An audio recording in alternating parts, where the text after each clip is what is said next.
HC declines plea to reserve seats for SC Cent, backward community members in Governing Council of Advocates Association.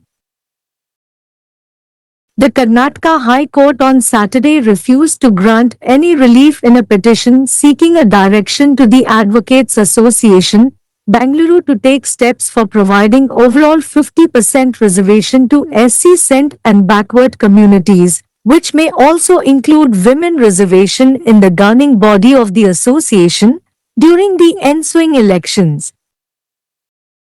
A single judge, Justice A. Devdas, disposed of the petition filed by Karnataka SC Cent, Backward Classes and Minorities Advocates Federation, and said, "This court has to once again reiterate that this court will not be in a position to issue such directions to enable reservation for few of the posts in the office bearers or governing council to members belonging to SC Cent and backward communities. If at all such a direction is to be issued, it is only at the hands of the Supreme Court, which can invoke its extraordinary power under Article 142 of Constitution of India." Recently, the High Court had declined a similar plea seeking reservation of seats in the Governing Council for Women. Senior advocate M.B. Nalgund, appearing for the petitioner, submitted that the association had passed a resolution reserving post of treasurer for women advocates and also creating additional posts. However, the representation given by the federation was not taken up in the meeting, violating their rights under Article 14 of Constitution of India. Advocate Madhukar Deshpande, appearing for another petitioner, argued that when a decision is taken by the association to provide reservation to women candidates, although there was no such provision in bylaw, the association has enabled provision for reservation and all such reservation provided under Constitution, be it vertical or horizontal. At the outset, the bench noted that the Supreme Court had directed the association to reserve a post of treasurer for women candidates. Further, it was ordered that additional posts of vice president and governing council members shall be deemed to have been created to accommodate those who had filed nominations by the time the order directing reservation was passed. It thus disposed of the petition, saying, if the petitioners are entitled to take any benefit of the resolution passed by AB on 27th January, it can do so and approach the Supreme Court to seek necessary directions for reservation as prayed for these petitions. Case title: Karnataka SC Cent, Backward Classes and Minorities Advocates Federation and State of Karnataka and others. வழக்கறிஞர் சங்க நிர்வாகக் குழுவில் SC/ST பிற்படுத்தப்பட்ட சமூக உறுப்பினர்களுக்கு இட ஒதுக்கீடு வழங்க வேண்டும் என்ற மனுவை உயர்நீதிமன்றம் நிராகரித்தது.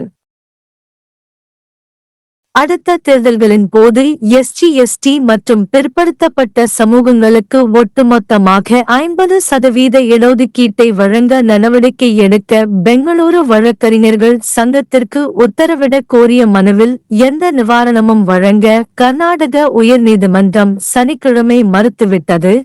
இதில் சங்கத்தின் நிர்வாகக் குழுவில் பெண்கள் இடஒதுக்கீடும் அடங்கும். கர்நாடக SC/ST பிற்படுத்தப்பட்ட வகுப்புகள் மற்றும் சிறுபான்மையினர் வழக்கறிஞர்கள் கூட்டமைப்பு தாக்கல் செய்த மனுவை நீதிபதி ஆர். தேவதாஸ் என்ற தனி நீதிபதி தள்ளுபடி செய்து SC/ST மற்றும் பிற்படுத்தப்பட்ட சமூகங்களைச் சேர்ந்த உறுப்பினர்களுக்கு அலுவலக பொறுப்பாளர்கள் அல்லது நிர்வாகக் குழுவில் சில பதவிகளுக்கு இடஒதுக்கீட்டை செயல்படுத்த இந்த நீதிமன்றம் அத்தகைய உத்தரவுகளை பிறப்பிக்கும் நிலையில் இருக்காது என்பதை இந்த நீதிமன்றம் மீண்டும் ஒருமுறை வலியுறுத்த வேண்டும். அத்தகைய உத்தரவு பிறப்பிக்கப்பட வேண்டுமானால் அது உச்ச நீதிமன்றத்தின் கைகளில் மட்டுமே உள்ளது. இது இந்திய அரசியலமைப்பின் 142வது பிரிவின் கீழ் அதன் அசாதாரண அதிகாரத்தை பயன்படுத்த முடியும். சமீபத்தில் நிர்வாக குழுவில் பெண்களுக்கு இடஒதுக்கீடு கோரும் இதே போன்ற மனுவை உயர்நீதிமன்றம் நிராகரித்தது. மனுதாரர் தரப்பில் ஆஜரான மூத்த வழக்கறிஞர் எம்.யு.பி. நர்குன், சங்கம் பெண் வழக்கறிஞர்களுக்கு பொருளாளர் பதவியை ஒதுக்கி கூடுதல் பதவிகளை உருவாக்கும் தீர்மானத்தை நிறைவேற்றியதாக தெரிவித்தார். இருப்பினும் கூட்டமைப்பு அளித்த பிரதிநிதித்துவம் கூட்டத்தில் எடுத்துக் கொள்ளப்படவில்லை. இது இந்திய அரசியலமைப்பின் பிரிவு 14 இன் கீழ் அவர்களின் உரிமைகளை மீறுகிறது.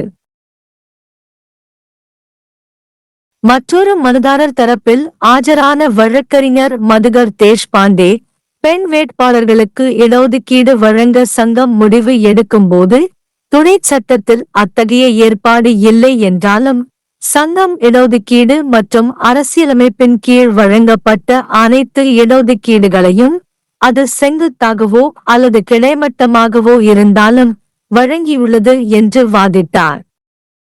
ஆரம்பத்தில் உச்ச நீதிமன்றம் பெண் வேட்பாளர்களுக்கு பொருளாளர் பதவியை ஒதுக்குமாறு சங்கத்திற்கு உத்தரவிட்டதை பெஞ்ச் குறிப்பிட்டது.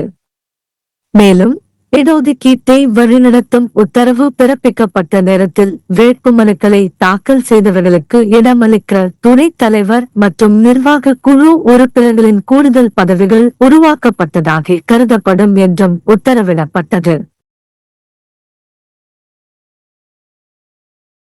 மனுதாரர்கள் ஜனவரி 27 அன்று ஏபி ஆல் நிறைவேற்றப்பட்ட தீர்மானத்தின் எந்தவொரு பயனையும் பெற உரிமை இருந்தால் அவ்வாறு செய்து இந்த மனுக்களுக்காக கோரப்பட்டபடி இடஒதுக்கீட்டிற்கு தேவையான வழிகாட்டுதல்களை பெற உச்ச நீதிமன்றத்தை அணுகலாம் என்று கூறி மனுவை தள்ளுபடி செய்தது.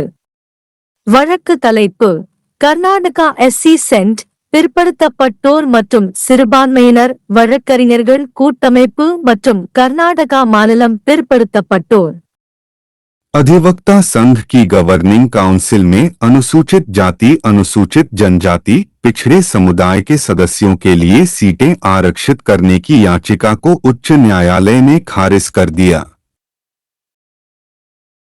कर्नाटक उच्च न्यायालय ने शनिवार को अधिवक्ता संघ बेंगलुरु को आगामी चुनावों के दौरान अनुसूचित जाति, अनुसूचित जनजाति और पिछड़े समुदायों को कुल 50% आरक्षण प्रदान करने के लिए कदम उठाने का निर्देश देने की मांग वाली याचिका में कोई राहत देने से इनकार कर दिया, जिसमें संघ के गवर्निंग बॉडी में महिलाओं के लिए आरक्षण भी शामिल हो सकता है। एकल न्यायाधीश न्यायमूर्ति आर देवदास ने कर्नाटक अनुसूचित जाति, अनुसूचित जनजाति, पिछड़ा वर्ग और अल्पसंख्यक अधिवक्ता संघ द्वारा दायर याचिका का निपटारा करते हुए कहा, इस न्यायालय को एक बार फिर दोहराना होगा कि यह न्यायालय पदाधिकारियों या गवर्निंग काउंसिल में अनुसूचित जाति, अनुसूचित जनजाति और पिछड़े समुदायों के सदस्यों के लिए कुछ पदों के लिए आरक्षण को सक्षम करने के लिए ऐसे निर्देश जारी करने की स्थिति में नहीं होगा। यदि ऐसा कोई निर्देश जारी किया जाना है तो यह केवल सर्वोच्च न्यायालय के हाथों में है, जो भारत के संविधान के अनुच्छेद 142 के तहत अपनी असाधारण शक्ति का उपयोग कर सकता है। हाल ही में उच्च न्यायालय ने महिलाओं के लिए गवर्निंग काउंसिल में सीटें आरक्षित करने की मांग करने वाली एक समान याचिका को अस्वीकार कर दिया था।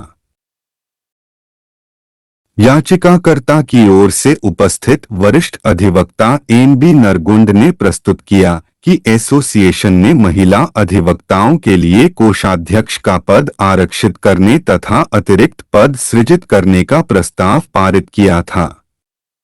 हालांकि फेडरेशन द्वारा दिए गए अभ्यावेदन को बैठक में नहीं लिया गया, जो भारत के संविधान के अनुच्छेद 14 के तहत उनके अधिकारों का उल्लंघन है। एक अन्य याचिकाकर्ता की ओर से उपस्थित अधिवक्ता मधुकर देशपांडे ने तर्क दिया कि जब एसोसिएशन द्वारा महिला उम्मीदवारों को आरक्षण प्रदान करने का निर्णय लिया जाता है, हालांकि उपविधि में ऐसा कोई प्रावधान नहीं है, एसोसिएशन ने आरक्षण तथा संविधान के तहत प्रदान किए गए सभी ऐसे आरक्षणों के लिए प्रावधान किया है, चाहे वह ऊर्ध्वाधर हो या क्षैतिज। शुरू में पीठ ने उल्लेख किया कि सर्वोच्च न्यायालय ने एसोसिएशन को महिला उम्मीदवारों के लिए कोषाध्यक्ष का पद आरक्षित करने का निर्देश दिया था। इसके अलावा यह आदेश दिया गया था कि आरक्षण का निर्देश देने वाले आदेश पारित होने तक नामांकन दाखिल करने वालों को समायोजित करने के लिए उपाध्यक्ष तथा गवर्निंग काउंसिल के सदस्यों के अतिरिक्त पद सृजित किए गए माने जाएंगे। इस प्रकार इसने याचिका का निपटारा करते हुए कहा कि यदि याचिकाकर्ता प्रस्ताव एबी द्वारा 27 जनवरी को पारित का कोई लाभ लेने के हकदार हैं, तो वह ऐसा कर सकते हैं और इन याचिकाओं के लिए प्रार्थना के अनुसार आरक्षण के लिए आवश्यक निर्देश प्राप्त करने के लिए सर्वोच्च न्यायालय का दरवाजा खटखटा सकते हैं। केस का शीर्षक कर्नाटक SC/ST पिछड़ा वर्ग और अल्पसंख्यक अधिवक्ता संघ और कर्नाटक राज्य और अन्य।